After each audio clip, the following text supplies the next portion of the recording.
students, in this class we are going to discuss about transducers unit 5. I welcome all of you to listen this video. Thank you. An instrument is a device that is used to measure physical parameters such as pressure, temperature flow and level, etc. These parameters are measured by means of transducer. A transducer is confined to a device that converts one form of energy into another form of energy. It consists of two important and closely related parts. They are sensing element and the transduction element. Sensing element is that part of the transducer which responds to a physical phenomenon. The response of the sensing element must be closely related to the physical phenomenon. Transduction element transforms the output of sensing element to an electrical output. The sensing element acts as primary transducer and a transduction element acts as secondary transducer. இப்போ நம்ம இதில் பார்க்கும்போது transducer அப்படின்னு ஒன்று பார்த்துருக்கோம். Transducer அப்படின்னா one form of energy, especially mechanical எனர்ஜிலேருந்து electrical எனர்ஜியாக கன்வெர்ட் பண்ணுறது, தெர்மல் எனர்ஜிலேருந்து எலக்ட்ரிக்கல் எனர்ஜி கன்வெர்ட் பண்ணுறது, ப்ரெஷர் அதை எலக்ட்ரிக்கல் எனர்ஜியாக கன்வெர்ட் பண்ணுறது. ஸோ ஒரு ஃபார்ம் ஆஃப் எனர்ஜியை இன்னொரு ஃபார்ம் ஆஃப் எனர்ஜியாக கன்வெர்ட் பண்ணுறதுக்கு யூஸ் பண்ணக்கூடிய டிவைஸுக்கு பேர் டிரான்ஸ்டியூசர் அப்படின்னு நம்ம படிக்கிறோம். இதில் இந்த டிரான்ஸ்டியூசரில் ரெண்டு மேஜரான டைப்ஸ் இருக்குது. ஒன்று த கிளாசிஃபிகேஷன் ஆஃப் டிரான்ஸ்டியூசரில் number 1 basics of transduction principle, primary and secondary transducer, active and passive transducer, analogue and digital transducer. இப்படி இதனுடைய கிளாசிஃபிகேஷன் இருக்குது. ஃபஸ்ட் எடுத்த உடனே பேசிக்ஸ் ஆஃப் transduction principle என்ன அப்படின்னா, the transducers can be classified based on principle of transduction as resistive, capacitive, inductive, etc. depending upon how they convert the input physical quantity into resistance, capacitance or inductance respectively. இந்த transduction principle பிரகாரம் ஒரு form of energy அது ரெசிஸ்டிவாகவும் கெப்பாசிட்டிவாகவும், the variation of resistive, the variation of capacitor, the variation of inductance, அதன் மூலமாக இந்த input குவான்டிட்டியை நாம் மெஷர் பண்ண முடியும். இன்புட் குவான்டிட்டியை மெஷர் பண்ணுறது variation of inductance, variation of capacitance, variation of inductive. இந்த பிரின்சிபலில் ஆப்ரேட் பண்ணுறது டிரான்ஸ்டக்ஷன் பிரின்சிபல்னு பேர். எக்ஸாம்பிள் ஃபார் ரெசிஸ்டிவ் பிரின்சிபலுக்கு தெர்மிஸ்டர் அப்படிங்கிறத ஒரு எக்யூப்மெண்ட்டையும் ஃபோட்டோ கண்டக்டிவ் செல் ரெண்டையும் நம்ம யூஸ் பண்ணுறோம். ரெசிஸ்டன்ஸ் ஸ்ட்ரெயின் கேஜ் அப்படிங்கிற ஒன்று யூஸ் பண்ணுறோம். இந்த மூணுமே ஹீட், தெர்மிஸ்டர் ஹீட்டை in terms of change of ரெசிஸ்டன்ஸில் நமக்கு மாற்றி காண்பிக்குது. அதன் மூலமாக நம்ம அதை மெஷர் பண்ண முடியும். டெம்பரேச்சரை மெஷர் பண்ணலாம் தெர்மிஸ்டர்ஸ். ஃபோட்டோ கண்டக்டிங் செல் சோலார் எனர்ஜியை சேஞ்ச் ஆஃப் வேரியபிள் ரெசிஸ்டன்ஸ் மூலமா எவ்வளவு லைட், எவ்வளவு எலக்ட்ரிக்கல் குவான்டிட்டியை கன்வெர்ட் பண்ண முடியும், மெஷர் பண்ண முடியும். அதே போல் capacitive method, capacitor, microphone, variable capacitance, pressure gauge, etc. example for capacitance method. Inductive principle reluctance pickup, differential transformer, eddy current gauge, etc. are the examples.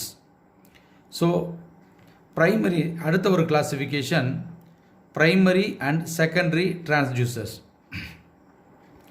The primary transducer convert the physical parameter into non-electrical output. The secondary transducer, which converts the output of primary transducer into electrical signal as output of example. இதில் main கிளாசிஃபிகேஷனில் primary transducer அப்படின்னு சொன்னால் அது ஒரு form of எனர்ஜிலேருந்து mechanical எனர்ஜியாக convert ஆகும். Electrical energy கிடையாது, ஒரு form of energy converted into mechanical energy, அதெல்லாம் ப்ரைமரி டிரான்ஸ்டியூசர் அப்படின்னு பேர். செகண்டரி டிரான்ஸ்டியூசர்னால் இந்த மெக்கானிக்கல் எனர்ஜி அல்லது இந்த ப்ரைமரி எனர்ஜினால் டிரான்ஸ்டியூசனால் கன்வெர்ட் பண்ணப்பட அந்த எனர்ஜியை இன் டேர்ம்ஸ் ஆஃப் எலக்ட்ரிக்கல் எனர்ஜியாக சிக்னலாக கன்வெர்ட் பண்ணால் அதுக்கு பேர் செகண்டரி டிரான்ஸ்டியூசர்னு பேர். அந்த கன்வெர்ட் பண்ணப்பட்ட மெக்கானிக்கல் எனர்ஜியை எலக்ட்ரிக்கல் எனர்ஜியாக கன்வெர்ட் பண்ணக்கூடிய அதுக்கு பேர் டிரான்ஸ்டியூசர். என்ன செகண்டரி டிரான்ஸ்டியூசர்னு பேர். இந்த ஃபிகரில் பாருங்கள், இதில் இங்கே நம்ம ஒரு போர்டான் டியூப்பு ஒரு இன்புட் ப்ரெஷர் கொடுக்குறோம், ஒரு ஃப்ரீ எண்ட் இருக்குது. இது ப்ரைமரி டிரான்ஸ்டியூசர் ஆக்ட் ஆகும். உங்களுக்கு தெரியும், போர்டான் டியூப்பில் ஒரு இன்புட் ப்ரெஷர் கொடுத்தோம்னா இது என்ன ஆகும், எக்ஸ்பேண்ட் ஆகும். எக்ஸ்பேண்ட் ஆச்சுன்னா இதோட கப்பலாகி இருக்கக்கூடிய அந்த லிங்க் ஒயரு புள்ளியிலேருந்து கோரோட மெர்ஜ் பண்ணியிருக்கோம்.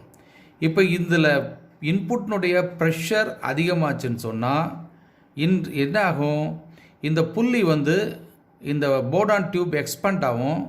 அப்போ இங்கே நம்ம போட்டிருக்க இந்த கோர் அது என்ன ஆகும், மூமெண்ட் ஆகும். எதற்கிடையில் இங்கே செகண்டரி டிரான்ஸ்டியூசராக நம்ம இங்கே ஒன்று போட்டிருக்கோம் இல்லையா, அந்த செகண்டரி டிரான்ஸ்டியூசரில் இங்கே ஒரு காயில் இருக்குது, இது ப்ரைமரி காயில். 2 செகண்டரி காயில் இருக்குது. இந்த ப்ரைமரி காயிலுக்கு நம்ம ஒரு ஏசி சப்ளை இன்புட் கொடுத்துருக்கோம். இப்போ எலக்ட்ரோ மேக்னட்டிக் ஃபீல்டு இதில் இருக்குது. இதுக்கிடையில் ஒரு கோர் மெட்டீரியலை மூவ்மெண்ட் பண்ணும்போது இதுக்கு பேர் எல்விடிடி அப்படிம்பாங்க, லீனியர் வேரியபிள் டிஃபரன்ஷியல் டிரான்ஸ்ஃபார்மர் இது ஆக்ட் ஆகும். இந்த கோர் மூவ்மெண்ட் ஆகும்போது மேக்னட்டிக் ஃப்ளக்ஸ் லைன்ஸ் இந்த கோரில் தான் மூவ்மெண்ட் ஆஃப் கோர்னால் சேஞ்சஸ் ஆகும் பொழுது இந்த S1 S2 செகண்டரி வைண்டிங்கில் இஎம்எஃப் இன்டியூஸ் ஆகிறது சேஞ்ச் ஆகும். இப்போ சேஞ்சஸ் எதை பொறுத்திருக்கு, ப்ரைமரியுடைய வோல்டேஜ் செகண்டரியில் இன்டியூஸ் ஆகிறதுக்கு இந்த கோர் யூஸ் ஆகிட்டுருக்கு. அது அப்போ இந்த ப்ரைமரி டிரான்ஸ்டியூசருங்கிறது input pressure converted into change in the longitudinal changes, அதுதான் என்ன யூஸ் ஆகுது, அதுதான் ப்ரைமரி டிரான்ஸ்டியூசர். இங்கே ப்ரைமரி வைண்டிங்கினுடைய வோல்டேஜ் செகண்டரி வைண்டிங் வோல்டேஜுக்கு டிஃப்ரென்ஷியலாக கன்வெர்ட் ஆகுது. எப்படி, த்ரூ த கோரோடைய மூவ்மெண்ட்டை பொறுத்து லாங்கிடியூடல் மூவ்மெண்ட்டுக்கு தக்கபடி அவுட்புட் வோல்டேஜ் கன்வெர்ட் ஆகுது. அப்போ வோல்டேஜ் இந்த movement of LVDT changes into output voltage, அதுக்கு பேர் தான் செகண்டரி டிரான்ஸ்டியூசர் அப்படின்னு போகுது. The Bourdon tube acting as primary transducer which converts the input pressure into displacement of free tip. The free end tip is connected to the core of the linear variable differential transformer which converts the linear motion into electrical output voltage in the secondary. The output voltage is proportional to core movement which is depends upon the input pressure. Second நம்ம பார்க்கக்கூடிய classification active and passive transducer னு பார்க்குறோம். First நம்ம பார்த்தது primary transducer secondary டிரான்ஸ்டியூசர்னு பார்த்தோம். Primary transducer அப்படின்னு சொன்னோம்னா ஒரு எனர்ஜி, ஒரு ஃபார்ம் ஆஃப் எனர்ஜி இன்புட் ப்ரெஷரை எல்விடிடினுடைய லாங்கிடியூடல் சேஞ்சஸ் மூவ்மெண்ட் சேஞ்சஸ் ஆகுது, மோஷன் லீனியர் மோஷனாக கன்வெர்ட் ஆகிறத பார்த்தோம். அப்போ அது ப்ரைமரி டிரான்ஸ்டியூசர்.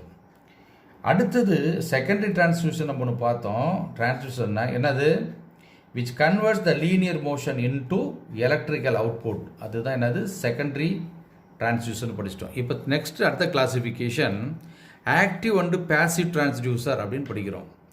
ஆக்டிவ் டிரான்ஸ்டியூசர் அப்படின்னா active transducers are those which do not require an auxiliary power supply to produce output. அவுட்புட்டை produce பண்ணுறதுக்கு எந்த விதமான இன்புட் சப்ளையும் இன்புட் எனர்ஜியும் கொடுக்காம அவுட்புட்டில் நமக்கு பவர் எலக்ட்ரிக்கல் எனர்ஜி ஜென்ரேட் ஆகி வந்ததுன்னா அதுக்கு பேர் ஆக்டிவ் டிரான்ஸ்டியூசர் அப்படின்னு பேர். பேசிவ் டிரான்ஸ்டியூசர்னால் அவுட்புட்டில் இஎம்எஃப் வோல்டேஜோ கரண்ட்டோ நமக்கு ஜென்ரேட் ஆகி வரணும்னா அந்த சர்க்யூட்னுடைய இன்புட் நம்ம ஒரு எலக்ட்ரிக்கல் இன்புட் கொடுத்து அவுட்புட்டாக வோல்டேஜோ கரண்ட்டோ வந்ததுன்னா அதுக்கு பேர் பேசிவ் டிரான்ஸ்டியூசர்னு அர்த்தம். ஆக்டிவ் டிரான்ஸ்டியூசருக்கு இன்புட்டுக்கு எந்த விதமான எலக்ட்ரிக்கல் சப்ளையும் கொடுக்காம அவுட்புட்டில் என்ன ஜென்ரேட் ஆகி வருது, ஏசி எலக்ட்ரிக்கல் சப்ளை ஜென்ரேட் ஆகி வந்ததுன்னா அதுக்கு பேர் ஆக்டிவ் டிரான்ஸ்டியூசர் அப்படின்னு பேர். So there are also known as self generating type. இது ஆக்டிவ் டிரான்ஸ்டியூசருக்கு இன்னொரு பேர் நம்ம என்ன சொல்லலாம்னா they are also known as self-generating type. Since they develop their own voltage or current output, the temperature, light intensity and force can be transduced with the help of active transducers. This transducers includes thermocouples, photovoltaic cell and piezoelectric crystals. So இந்த படத்தில் பாருங்க, the figure shows active transducer, the piezoelectric crystal அதை base பண்ணி வச்சுருக்கோம். இங்கே ஒரு கிறிஸ்டலை நம்ம base பண்ணியிருக்கிறோம். இந்த கிறிஸ்டலுக்கு மேலே பார்த்தீங்கன்னா மேலேயும் கீழேயும் ஒரு சாண்ட்விச் காயில் ஒன்று சாண்ட்விச் எலக்ட்ரோட்ஸை ப்ரொவைட் பண்ணியிருக்கோம். இந்த சாண்ட்விச் எலக்ட்ரோட்ஸோடைய மெட்டாலிக் எலக்ட்ரோட் ப்ளேஸ் பண்ணியிருக்கோம். இந்த சாண்ட்விச் எலக்ட்ரோடனுடைய பாட்டம் சைடில் பார்த்தீங்கன்னா என்ன பண்ணிருக்கோம், ஒரு பேஸ் பிளேட் மேலே வச்சுருக்கிறோம். டாப்பில் இருக்கக்கூடிய சாண்ட்விச் அந்த எலக்ட்ரோடுக்கு மேலே ஒரு வெயிட் ஒன்று நம்ம தூக்கி வச்சுருக்கிறோம், மாஸ் வச்சுருக்கோம். இப்போ மாஸினுடைய ப்ரெஷர்னால் இந்த கிறிஸ்டல் கம்ப்ரெஸ் பண்ணப்படும். கிறிஸ்டலை கம்ப்ரெஸ் பண்ண அடுத்த செகண்டை என்ன ஆகுனாக்க இந்த மெட்டாலிக் எலக்ட்ரோட்ஸில் எலக்ட்ரிக்கல் எனர்ஜி ஜென்ரேட் ஆகி அவுட்புட்டில் நமக்கு வோல்டேஜ் கிடைக்கும். ஸோ இங்கே இந்த கிறிஸ்டல் ஃபிசோ எலக்ட்ரிக் எஃபெக்டில் நம்ம என்ன பண்ணல, எந்த விதமான எலக்ட்ரிக்கல் சப்ளையும் இந்த கிறிஸ்டலுக்கு கொடுக்கவே இல்லை. ஜஸ்ட்டு ஒரு வெயிட்டை ஒரு மாசை மொத்தம் கிறிஸ்டல் மேலே தூக்கி வைக்கிறோம். இம்மிடியட்டாக நமக்கு என்ன கிடைக்கிது, அவுட்புட்டில் வோல்டேஜ் ஜென்ரேட் ஆகி வருது. இதுக்கு பேர் ஆக்டிவ் டிரான்ஸ்டியூசர் அப்படின்னு பேர். இதை பேஸ் பண்ணி தான் பல இடங்களில் என்ன பண்ணுறாங்க, எலக்ட்ரிக்கல் எனர்ஜி ஜென்ரேட் பண்ணுறாங்க. எஸ்பெஷலி ஹைவேஸில் இது என்ன பண்ணியிருக்காங்க, இந்த கிறிஸ்டலை அங்கங்கே ஃபிட் பண்ணியிருக்காங்க. ஃபிட் பண்ணி அது வழியாக வந்து எலக்ட்ரிக்கல் அதை வழியாக நம்மளுடைய லாரி, பஸ்ஸு, கார் இந்த மாதிரி வெஹிக்கிள்ஸ் மூவ் ஆகும்போது இந்த கிறிஸ்டல் மேலே அந்த மாஸ் அதனுடைய வெயிட் படும் பொழுது எலக்ட்ரிக்கல் எனர்ஜி அவுட்புட் ஜென்ரேட்டர் ஆகிற மாதிரி பல இடங்களில் இதை வச்சுருக்கிறாங்க. இதுக்கு பேர் ஆக்டிவ் டிரான்ஸ்டியூசர் அப்படின்னு பேர். இதில் அப்படி ஜென்ரேட்டர் ஆகிற இதை வச்சு தான் இந்த வோல்டேஜ் இதை ஜென்ரேட் ஆகிறத ஒரு பேட்டரியில் ஸ்டோர் பண்ணிவிட்டு இண்டிகேட்டிங் லேம்பாக ஹைவேஸில் இண்டிகேட்டிங் லேம்புக்கெலாம் அதான் யூஸ் பண்ணுறாங்க. இதுக்கு பேர் ஆக்டிவ் டிரான்ஸ்டியூசர்னு பேர். செகண்டு பாசிவ் டிரான்ஸ்டியூசர் அப்படின்னு ஒன்று இருக்குது. பாசிவ் டிரான்ஸ்டியூசர்னால் என்னன்னு சொன்னேன், அது வந்து இன்புட்டு எலக்ட்ரிக்கல் எனர்ஜி கொடுக்குறோம். அது என்ன பண்ணுறது, அவுட்புட்டில் வேரியபிள் எலக்ட்ரிக்கல் அவுட்புட்டாக நமக்கு கிடைக்குது. வேரியபிள் அவுட்புட் எலக்ட்ரிக்கலாக கிடைக்குது. இதுக்கு பேர் இந்த ஃபிகரில் லீனியர் பொட்டன்ஷியோமீட்டர் கொடுத்துருக்குறோம். இந்த லீனியர் பொட்டன்ஷியோமீட்டரில் ஒரு வைப்பர் செகண்டரியில் கொடுத்துருக்கோம். வைப்பருடைய மூவ்மெண்ட்டுக்கு தக்கபடி அவுட்புட்டில் நமக்கு கிடைக்கும். இதில் இஐங்கிறது இன்புட் வோல்டேஜ், எல்லுங்கிறது இதனுடைய காயிலோடைய இண்டக்டன்ஸு, இந்த wire காயிலோட inductance.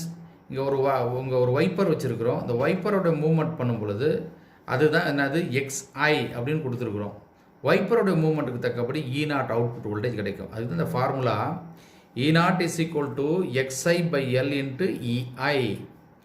That is XI is equal to E0 by EI into L அப்படின்னு இந்த ஃபார்முலாவை நம்ம டெரைவ் பண்ணுறோம். The absence of external power, the transducer cannot work at, hence it is called passive transistor. என்ன சொல்ல வராங்க, இன்புட்டுக்கு எந்த விதமான எலக்ட்ரிக்கல் எனர்ஜியும் கொடுக்கலன்னு சொன்னால், எக்ஸ்டர்னலாக கொடுக்கலன்னு சொன்னால் இந்த பேசிவ் டிரான்ஸ்டியூசர் ஒர்க் ஆகாது. இந்த பேசிவ் டிரான்ஸ்டியூசர் ஒர்க் ஆகணும்னா இன்புட்டுக்கு எலக்ட்ரிக்கல் எனர்ஜி கண்டிப்பாக கொடுத்தா தான் அவுட்புட் எலக்ட்ரிக்கல் எனர்ஜி கிடைக்கும். இதுக்கு பேர் தான் பேசிவ் டிரான்ஸ்டியூசர். அடுத்தது resistive transducer. In general, the resistance of a conductor expressed by a simple equation. Everybody knows about that. R is equal to rho L by A, where R is the resistance in ohm, rho is the specific resistivity of the conductive material. Rho is the resistivity of the conductive material. L is equal to length of the conductor. A is equal to cross section of the conductor. You know that this rho is directly proportional to resistance, L is also directly proportional to R. But the cross section of conductor A is inversely proportional to resistance. So ரோவும் எல்லும் ஆருக்கு நேர் விகிதத்துலேயும் இந்த area of cross section அந்த கண்டக்டருடைய அல்லது காயிலுடைய thickness வந்து ரெசிஸ்டன்ஸுக்கு எதிர் விகிதத்துலையும் இருக்கும். அப்போ ஒரு கண்டக்டருடைய திக்னஸை ஒரு காயிலுடைய திக்னஸை அதிகப்படுத்தினோம்னா ரெசிஸ்டன்ஸ் என்னாகும்? குறையும். அதிகப்படுத்தினா குறையும், குறைச்சோம்னா அதிகப்படும் ஆகும். ஆனால் லென்த் ஆஃப் த கண்டக்டர், ஒரு காயிலுடைய லென்த்தை நம்ம கூட்ட என்னாகும்? ரெசிஸ்டன்ஸ் அதிகமாகிட்டே இருக்கும். இதுதான் இதனுடைய ரெசிஸ்டன்ஸினுடைய formula. Any one of the parameter change of the resistance can be change. இந்த மேலே இருக்கக்கூடிய ஏதோ ஒன்று மாற்றினாலும் சேஞ்ச் ஆகும். இதை பேஸ் பண்ணி, இந்த பிரின்சிபலை பேஸ் பண்ணி லென்த்தை வேரி ஆச்சுனாலும் ரெசிஸ்டன்ஸ் வேரி ஆகுது, ஏரியாவை வேரி பண்ணாலும் வேரி ஆகுது, specific resistance of the conductive மெட்டீரியலை மாற்றினாலும் வேரி ஆகுது. அப்போ ரெசிஸ்டன்ஸ் வேரி ஆகணும்னா different types of material, different மெட்டீரியலுக்கு மாற அதுக்கு தகுதி மாறிட்டு இருக்கு ரெசிஸ்டன்ஸ். அலுமினியத்துக்கு ஒரு ஸ்பெசிஃபிக் ரெசிஸ்டன்ஸ் இருக்குது, ரெசிஸ்டிவ் கண்டக்ட் மெட்டீரியல் இருக்குது. அதே மாதிரி காப்பருக்கு டிஃப்ரெண்ட்டாக இருக்குது, ஒவ்வொன்றுக்கும் மாறி இருக்குது. So the resistive transducer classified into potentiometer, strain gauge, thermistor and RTD. Potentiometer resistance transducer இந்த ஃபிகரில் படத்தில் பார்த்தீங்கன்னு சொன்னால் இங்கே ஒரு லீனியர் பார்ட் ஒன்று கொடுத்துருக்கோம். Potentiometer resistance transducer. இதுக்கு நம்ம என்ன பண்ணியிருக்கிறோம்? இங்கே பாருங்கள், இங்கே ஒரு கோர் மேலே ஒரு காயிலை வவுண்ட் பண்ணி வச்சுருக்கிறோம். இந்த காயிலுக்கு நம்ம என்ன கொடுக்குறோம்? E0ங்கிற EIங்கிற இன்புட் வோல்டேஜ் நம்ம கொடுத்துட்டோம். இப்போ எனக்கு அவுட்புட் வோல்டேஜுங்கிறது இதை பாருங்கள், இந்த இடத்துல காமிச்சிருக்கல, இதுதான் அவுட்புட் வோல்டேஜ். அவுட்புட் வோல்டேஜ் எனக்கு எதை பொறுத்து இருக்கும்? இந்த லீனியராக இந்த வைப்பருடைய மூவ்மெண்ட்டை பொறுத்து இருக்கும். இப்போ நான் வைப்பரை நான் இன்க்ரீஸ் பண்ணிகிட்டே போனேன்னு சொன்னால் எனக்கு E0 வோல்டேஜ் இன்க்ரீஸ் ஆகிட்டே போகும். வைப்பரை ஃப்ரம் ரைட் டு லெஃப்ட் நான் இந்த மூவ்மெண்ட் கொடுத்தேன்னா எனக்கு E0 வோல்டேஜ் என்னவாக இருக்கும்? குறையும். E0 வோல்டேஜ் எனக்கு குறையும். லெஃப்ட் டு ரைட் இன்க்ரீஸ் பண்ணிகிட்டே போனோன்னா எனக்கு E0 அவுட்புட் வோல்டேஜ் கூடும், இன்க்ரீஸ் ஆகும். இதுதான் வந்து லீனியர் பார்ட். இங்கே ஒன்று போட்டிருக்கோம், லீனியர் பார்ட் போட்டிருக்கோம். பொட்டன்ஷியோமீட்டர், இது பேர் பொட்டன்ஷியல் மீட்டர் ரெசிஸ்டன்ஸ் டிரான்ஸ்டியூசர் அப்படின்னு பேர். லீனியருக்கு பார்த்தோம். அதே மாதிரி ரோட்ரிக்கும் இருக்குது, ரோட்ரி பொட்டன்ஷியோமீட்டர் இருக்குது. இந்த ரோட்டரியை பொறுத்த வரைக்கும் எப்படின்னா, இந்த காயில் ஒரு சர்க்குலராக இருக்கக்கூடிய ஒரு கோர், ஒரு சர்க்குலாக இருக்கக்கூடிய கோரில் இந்த காயில் நம்ம வவுண்ட் பண்ணி வச்சுருக்கிறோம். இந்த காயில் வவுண்ட் பண்ணிவிட்டு இப்போ இதை பொறுத்த வரைக்கும் என்ன இருக்குது? சென்டரில் ஒரு அரேஞ்ச்மெண்ட் ஒன்று பண்ணியிருக்கோம். வைப்பர் வந்து சென்டர் அரேஞ்ச்மெண்ட் இருக்குது. ஒரு நாப் வச்சுருக்கிறோம். நாப் மூலமாக இதை ரொட்டேட் பண்ணும்போது நம்ம இது பார்த்தோம் லீனியரான மூவ்மெண்ட்டாக இருந்தது, இது சர்க்குலர் மூவ்மெண்ட்டாக இருக்குது பாருங்கள். இந்த வைப்பரை நான் மூவ் பண்ண இது ஓவர் ஸ்லைடிங் ஆகி அப்படியே இந்த காயில் மேலே டச் ஆகிட்டே வரும். இப்போ இந்த காயிலுக்கு இன்புட் சப்ளை நம்ம கொடுத்துருக்கோம். இப்போ வைப்பர் மூலயமா அவுட்புட் வோல்டேஜ் இங்கே நம்ம எப்படி வரும் அப்படின்னா, எந்த அளவுக்கு நம்ம மூவ்மெண்ட் அப்படியே இன்க்ரீஸ் பண்ணிகிட்டே வரோமோ அப்படியே நம்ம கிராஜுவலாக இன்க்ரீஸ் ஆகி அவுட்புட் வோல்டேஜ் E0 இன்க்ரீஸ் ஆகிட்டே வரும். சரிதானா? இதுக்கு பேர் வந்து rotary part. The part has the resistive element in the form of wire wound in the mantle. Then thermoelectric transducer. The thermoelectric transducer, அதில் thermoelectric transducer is a temperature transducer used to convert the thermal energy into an electrical energy. ஒரு thermal எனர்ஜியை அல்ல டெம்பரேச்சரை இது thermoelectric transducer, thermal electrical transducer, temperature transducer used to convert thermal energy into electric. ஹீட்டை வந்து electrical எனர்ஜியாக convert பண்ணுறதுக்கான ஒரு டிரான்ஸ்டியூசர் தான் தெர்மோஎலக்ட்ரிக் டிரான்ஸ்டியூசர். இந்த டிரான்ஸ்டியூசரை எங்கே ஹீட்டு அதிகமாக இருக்கக்கூடிய ஒரு ஜோனுடைய ஹீட்டை நான் மெஷர் பண்ணணும். ஒரு அவன் இருக்குது, அவனில் எனக்கு எவ்வளோ டெம்பரேச்சர் இருக்குது அப்படிங்கிறத நான் பார்க்கணும், சென்ஸ் பண்ணணும்னா இந்த இடத்துல இந்த தெர்மோ எலக்ட்ரிக் டிரான்ஸ்டியூசரை நம்ம பயன்படுத்தினோம்னா உள்ளார இருக்கக்கூடிய அவனில் எவ்வளோ டெம்பரேச்சர் இருக்குங்கிறத நம்ம வெளியில் பார்க்கலாம். அதுக்கு தான் இது யூஸ் பண்ணுறோம். இதில் பார்த்தீங்கன்னா என்ன மெட்டல் இருக்குது? ரெண்டு டிஃப்ரெண்ட் மெட்டீரியல், ரெண்டு மெட்டல் ரெண்டு எண்டில் கனெக்ட் பண்ணிருக்கோம். இங்கே பாருங்கள், ரெண்டு டிஃப்ரெண்ட் மெட்டல் ரெண்டு எண்டில் கனெக்ட் பண்ணிருக்கோம். ஒன்று ஜங்ஷன் T1, இன்னொன்று ஜங்ஷன் T2.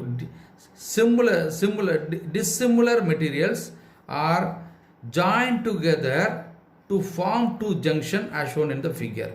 அப்படி பண்ணும் பொழுது என்ன ஆகும்னு சொன்னால், இதை ஒரு டெம்பரேச்சர் இந்த மாதிரி ஒரு ஹாட் ஜங்ஷன்லையும் T1 ஹாட் ஜங்ஷனில் ஒரு ஜங்ஷனை ஹாட்லேயும் இன்னொரு ஜங்ஷனை 0 டிகிரி கோல்டுலேயும் வச்சோம்னா இதில் என்ன ஆகுனாக்க தெர்மல் கரண்ட்டு ஃப்ளோ ஆகும். இதில் ஃப்ளோவுடைய கரண்ட்டை பேஸ் பண்ணி இந்த ஜங்ஷனில் இருக்கக்கூடிய டெம்பரேச்சர் எவ்வளவு அப்படிங்கிறத நம்ம மெஷர் பண்ண முடியும். இன் டேர்ம்ஸ் ஆஃப் இதில் ஜென்ரேட் ஆகி வரக்கூடிய கரண்ட் அதோட வோல்டேஜை பொறுத்து we can able to measure hot ரீஜனில் எவ்வளோ டெம்பரேச்சர் இருக்குங்கிறத சென்ஸ் பண்ண முடியும். இதுக்கு பேர் தான் தெர்மோ எலக்ட்ரிக் டிரான்ஸ்டியூசர் அப்படின்னு பேர். So it is made up of two wires of different materials joined together to form two junctions as shown in figure. அடுத்தது next, if an external EMF is connected between two junctions, the current flow through the circuit. The heat is absorbed when flowing metal AB, making junction T1 hot, and heat is liberated when current flows through the metal BA, making T2 junction cold. The different types of metals used to construct thermocouple. தெர்மோகப்பிளை different மெட்டீரியலில் நம்ம தெர்மோகப்பிளை நம்ம manufacture பண்ண முடியும். ஒன்று chromel constantan, iron constantan, copper constantan, 3 different type of மெட்டீரியலை வச்சு நம்ம இந்த தெர்மோகப்பிளை நம்மளால் மேனுஃபேக்சரிங் பண்ண முடியும். இதுக்கு ஒரு ஃபார்முலா இருக்குது. In a temperature measuring circuit using thermocouple, the generated EMF can be given as E is equal to x of del theta plus y of del theta whole square, where x comma y is constant. Finally, we are deriving that del theta is equal to temperature difference between the hot and cold junctions. Generally, the constant x is greater than constant. Therefore, the EMF will be E difference of x of del theta, or del theta is equal to R E by A.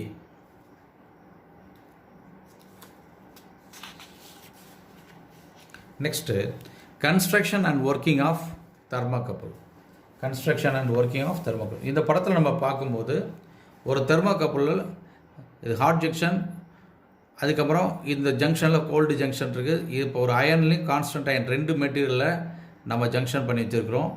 இப்போ இதில் நமக்கு என்ன ஆகும், இங்கே thermal current generate ஆகி நமக்கு வரும். இது ஒரு மெட்டீரியல், அயன் மெட்டீரியல், இது கான்ஸ்டன்ட் 2 லீடு வச்சு நம்ம செட் பண்ணியிருக்காங்க. ஹாட் ஜங்ஷன், கோல்டு ஜங்ஷன் பண்ணியிருக்காங்க. இந்த ஜங்ஷன் பாக்ஸில் காப்பர் லீட்ஸ் போட்டிருக்கோம். இதோட அவுட்புட்டை மூவிங் காயில் இன்ஸ்ட்ருமெண்ட்டில் மில்லி வோல்ட் மீட்டர் கனெக்ட் பண்ணிருக்கோம். ஸோ இப்போ இங்கே டெம்பரேச்சர் ஜோனில் வைக்கும் பொழுது இதில் இந்த ஹீட்டு வந்து இன் டேர்ம்ஸ் ஆஃப் எலக்ட்ரிக்கலாக கன்வெர்ட் ஆகி வரும் பொழுது அந்த மில்லி வோல்ட் மீட்டரில் நம்ம எவ்வளோ வோல்டேஜ்னு பார்க்கலாம். அந்த வோல்டேஜ் இன் டேர்ம்ஸ் ஆஃப் எவ்வளோ ஹீட்டு இருக்குங்கிறத நம்ம கன்வெர்ட் பண்ணி பார்த்துக்கலாம். ஃபார் எக்ஸாம்பிளுக்கு இங்கே ஒரு 100 டிகிரி டெம்பரேச்சர் இருக்குது அப்படின்னு வச்சுங்களேன்.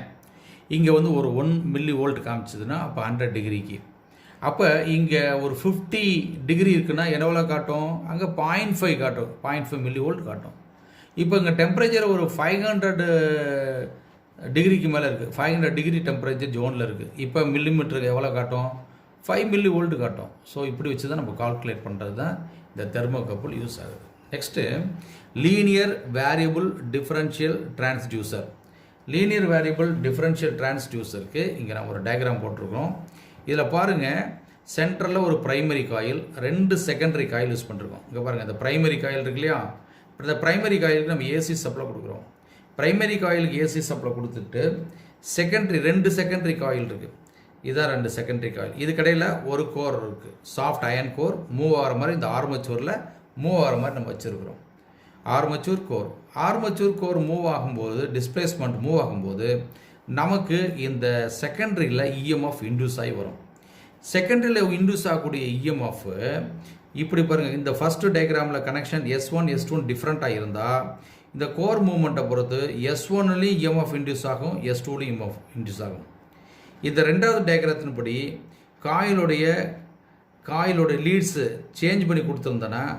இப்போ என்ன ஆகும், இப்போ இந்த displacement from left to right இந்த கோர் மூவ் ஆகுதுன்னு வச்சுங்களேன். இந்த ப்ரைமரி வோல்டேஜ் செகண்டரியில் இன்டியூஸ் ஆகும்போது எனக்கு ES1 ப்ளஸ் ES2 இப்போ மூவ்மெண்ட் ஆகும்போது இந்த கரண்ட்டுடைய டைரக்ஷன் ஒன்றுக்கு ஒன்று ஆப்போசிட்டாக வரும் பொழுது E0 is equal to ES1 minus ES2ன்னு வரும். இப்போ இந்த கோர் அட் ப்ரெசென்ட் சென்டரில் இருந்ததுன்னா அது நல் பொசிஷனில் இருக்கும். ES1 is equal to ES2 இருக்கும். அவுட்புட் வோல்டேஜ் எனக்கு 0 கிடைக்கும். அப்போ இந்த சென்ட்ரல் பொசிஷன்லேருந்து கோர் லெஃப்ட் சைடில் மூவ் ஆச்சுன்னா ES1 இன்க்ரீஸ் ஆகும், ES2 குறையும். சப்போஸ் லெஃப்ட்லேருந்து ரைட்டுக்கு மூவ்மெண்ட் ஆகும்போது ES2 இன்க்ரீஸ் ஆகும், ES1 குறையும். ஸோ இதுதான் வந்து லீனியர் வேரியபிள் டிஃப்ரென்ஷியல் டிரான்ஸ்டியூசர். அப்போ லீனியராக இருக்கக்கூடிய டிஃப்ரென்ஷியல் அந்த டிஃப்ரென்ஷியல் மூமெண்ட்டை இன் டேர்ம்ஸ் ஆஃப் எலக்ட்ரிக்கல் சிக்னலாக கன்வெர்ட் பண்ணுறோம். அப்போ LVDT is a passive transducer. LVDT is a passive transducer அப்படிங்கிறத நம்ம பார்த்துக்கிறோம். நெக்ஸ்ட்டு பார்க்கும்போது இதோட இந்த பார்ட்டில் நம்ம இன்றைக்கி இந்த கிளாஸில் நம்ம என்னென்ன படிச்சிருக்கிறோம் அப்படின்னா RTTயை பார்த்துருக்குறோம், தெர்மோகப்பிள் பார்த்துட்டோம், linear variable differential transducer LVDT பார்த்துட்டோம். நெக்ஸ்ட்டு அடுத்த கிளாஸில் ரிமைனிங் இருக்கக்கூடிய அந்த போர்ஷனை நம்ம பார்ப்போம். இந்த எல்லாருமே இந்த வீடியோவை ஒரு தடவை நல்லா தெளிவாக பாருங்கள். நான் இந்த கொடுக்கக்கூடிய அந்த மெட்டீரியலும் கொஞ்சம் ரெஃபர் பண்ணிக்கிங்க. ரெஃபர் பண்ணிவிட்டு ரெஃபர் பண்ணுங்கள். தேங்க்யூ.